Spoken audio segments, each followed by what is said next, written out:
introducing our next speaker of the evening, Jessica Drummond.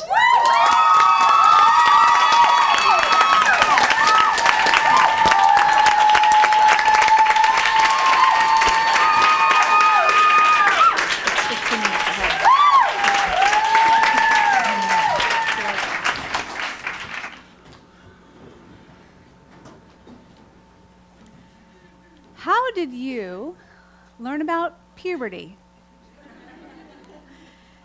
When your body began to change, you got your period, all that goes with that. How did your parents guide you through that process? I've been asking those questions to my network of women over the past several months. And let me illustrate for you the most common answer that I received. Imagine you're in 3rd, 4th, or 5th grade. You come home from school, you go upstairs, and sitting on your bed is a book. The title is, "What's Happening to Me?" So you sit down and flip through the book. There are some cartoonish illustrations of changing girl and boy parts, a little bit about your period, how you'll have to prepare for that, and all that you might feel a little bit crampy or grouchy at that time of the month. Overall, it's basically accurate, but not inspiring. And the strangest thing about it is that there's no one sitting on the bed next to you. So you start to begin to wonder, is there something strange or secretive or embarrassing about this whole thing? So you take to only reading the book on the floor, in your closet, with a flashlight, or only in the basement. My story is basically the same. I don't remember a book in particular, but I went to 5th grade sex ed, taught by the gym teacher. And I remember one uncomfortable conversation with my parents at the dining room table. They were sipping a martini, and my dad looked at me and said, "Don't get pregnant before you graduate from college, or you will ruin your life." That was basically it. Other women got absolutely no information at all. So when the bloody evidence arrived in their underwear, they hid it. One woman covered it with face makeup. Others burned it or threw it in the trash. One industrious young woman tucked it neatly in a Ziploc baggie and tossed it into the swamp behind her house. After hearing story upon shameful, painful, embarrassing story, I decided that it is well past time that I take my extensive knowledge of women's healthcare and bring it directly to girls the moment they begin to stand in their brand new adult woman body.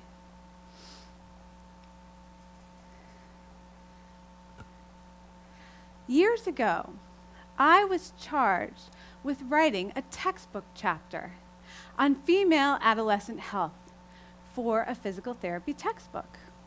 And even then, the only time I was allowed to give girls any information about their changing bodies was if they were in pain, injured, pregnant, or having breastfeeding challenges. Isn't that a little too late? Years later, when my oldest daughter was about 5, my friend Lisa and I were walking in the park in Houston. And she also has a daughter the same age, and our girls were in an all-girls school.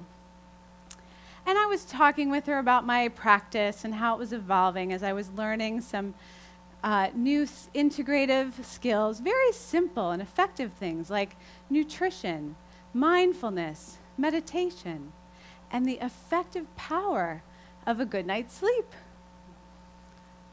And I wondered out loud, how amazing would it be if instead of waiting until girls and women showed up in my office pregnant or with birth injuries or pelvic pain or hormonal imbalances or incontinence, we taught them all of this knowledge that we have about their bodies and the tools to take care of it right now. So, if you remember just one thing from my talk tonight, please remember this. Puberty is an opportunity. It's an opportunity for us to give girls a lot of more information and understanding about their bodies. An opportunity for us to give them the tools that they need to take care of their bodies. We can't expect them to figure it all out on their own, on the floor, in the closet.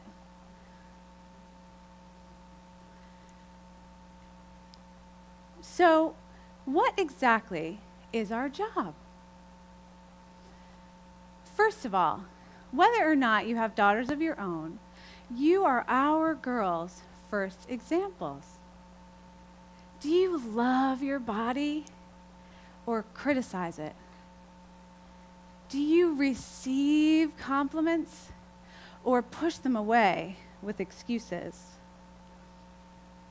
Children, in this, as in all things, learn far more from our actions than from our words. Do the girls in your life see you eating nourishing, delicious foods, drinking water when you're thirsty, sleeping when you're tired, doing yoga or Nia or running because you love it, or punishing your bodies? How we take care of our bodies is how they will learn to take care of theirs. Second, I believe that we need to teach girls some very specific things about their hormonal cycles. For the past several years, my colleagues and I have been looking at the data about how the variability in a woman's hormone cycle can influence her behaviors and her thoughts and her life. Dr. Christian Northrup, a pioneer who uncovers the wisdom within a woman's physiology. Dr. Rebecca Booth discusses the metaphor of the Venus week to empower women that the second week of their cycle is when they are most powerful and most alluring. Dr. Sarah Gottfried is the queen of evidence-based, integrative tools to help a woman naturally balance her hormones. Gabrielle Lichterman has spent the last decade looking at the scientific literature around hormone variability, tracking her own cycles and her behaviors in journals, and writing a daily hormone horoscope for women. And Elisa Vitti has coined the term embodied time management to help women to understand that they can actually coordinate their schedules with their cycles. I am bringing all of this knowledge and understanding directly to our girls. Let me explain to you in a little bit of a simplified way how this works. So if day 1 is the first day of your period, during weeks 1 and 2, estrogen and testosterone steadily rise, peaking somewhere in week 2. The data shows us that estrogen, higher estrogen levels to a point, correlate with courage, less fear. And higher testosterone levels encourage women to take more risks. How could this play out in a 13-year-old girl? Imagine you're a little shy, shaky about your math skills, but knowing you're under the influence of an estrogen-testosterone cocktail, fearlessness, and risk-taking behavior, you might venture to raise your hand in math class and share your ideas. On the other hand, if you're 16 with a brand new set of car keys and a cell phone, an estrogen testosterone cocktail might make you mitigate the risks in your mind of texting while driving, potentially causing you to make a very dangerous decision. After ovulation, things shift. The hormones are different, but equally as powerful. Around late week 3, progesterone peaks with a splash of estrogen, the ideal time for mother-daughter bonding. Then, in week 4, all of her hormone levels are at their lowest. Normally, we think of this as the PMS week, but it doesn't have to be this way. If you don't have daughters of your own, take a moment and step into the shoes of my next-door neighbor. She's a 40-year-old woman, working mom, mid-40s, with 3 daughters, 12-year-old triplets. Fast forward this lovely family a few years in time. They're now 16 or 17, it's prom season. Unknowingly, mom takes her girls prom dress shopping on Wednesday night of week 4 for all of them. Note, mom might be perimenopausal. Not only are they amped up about prom dress season, but they're a little freaked out about Friday's final exams and stressing about Saturday's soccer tournament. You arrive at the mall already starving and exhausted. 5 stores later, you are willing to buy any prom dress in sight and get yourself quickly to the food court to calm your cravings and your nerves. In one poorly timed shopping trip, you have blown your budget, strained your relationship with your daughters, and risked your health with another fast food dinner. It doesn't have to be this way. If you understand how these hormones can impact your life, you can plan the shopping trip for your powerful week 2. And in week 4, stock your fridge with nourishing comfort foods, rent a funny movie, and reclaim the necessity of self-care, encouraging your daughters to go to bed early and modeling it for them yourself.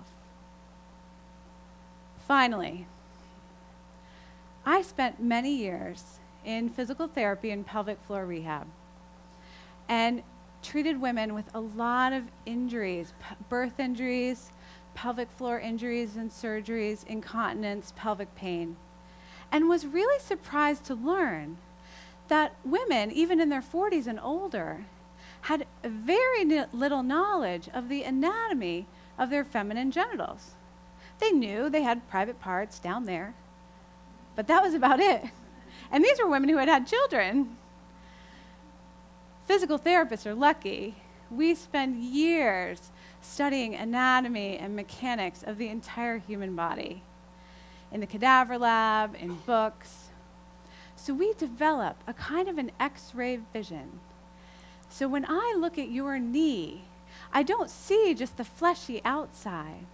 I see an elegant crisscross of muscles and ligaments and tendons and nerves that lie between your skin and bones. And since the bulk of my career was spent in pelvic floor rehab, my particular vision, X-ray vision, is honed on the muscles that support the vagina, the ligaments that suspend the bladder, and the nerves that give sensation to the clitoris.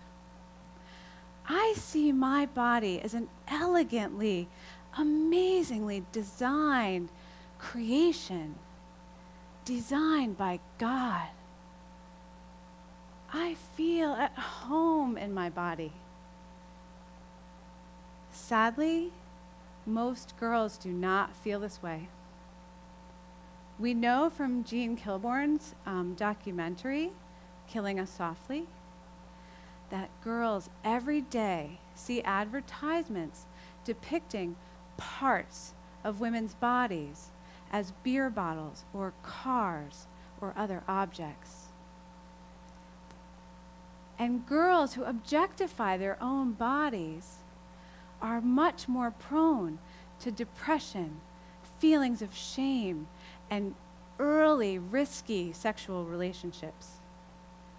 I believe that most girls do not feel at home in their bodies.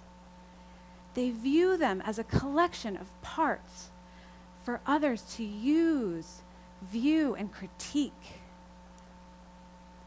Puberty is our opportunity to give girls a depth of understanding about the fullness that is the painstakingly and beautifully designed adult feminine body that she is just about stepping into.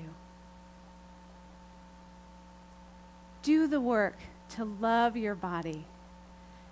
Take care of it. You are her first example. Sit next to her on the bed. Guide her through this amazing transformation of puberty with science and love. Thank you.